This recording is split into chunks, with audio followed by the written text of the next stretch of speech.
പൊന്നാനി നഗരസഭയിലെ തെരഞ്ഞെടുപ്പിൽ രാഷ്ട്രീയ ആവേശം അലയടിച്ചു. 74% പേർ വോട്ട് രേഖപ്പെടുത്തി.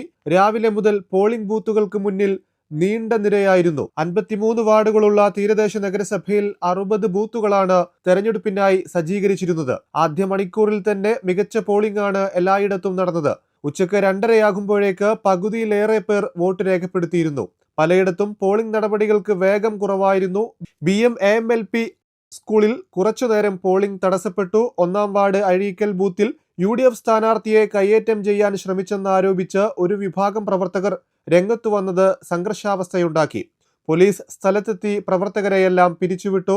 പോലീസ് അപമര്യാദയായി പെരുമാറിയെന്ന് കാണിച്ച് ഈശ്വരമംഗലത്ത് മുൻ കൗൺസിലർ പ്രീത രഞ്ജിത്ത് ഉന്നത പോലീസ് ഉദ്യോഗസ്ഥർക്ക് പരാതി നൽകി. സമയപരിധി അവസാനിച്ചിട്ടും പല പോളിംഗ് സ്റ്റേഷനുകൾക്ക് മുൻപിലും നീണ്ട നിരയായിരുന്നു. 6 മണിവരെ എത്തിയവർക്ക് ടോക്കൺ നൽകിയാണ് വരി നിർത്തിയത്. BM-AMLP സ്കൂളിൽ സമയപരിധിക്ക് ശേഷം 100-ലധികം പേർ വോട്ട് രേഖപ്പെടുത്താനായി കാത്തുനിന്നിരുന്നു.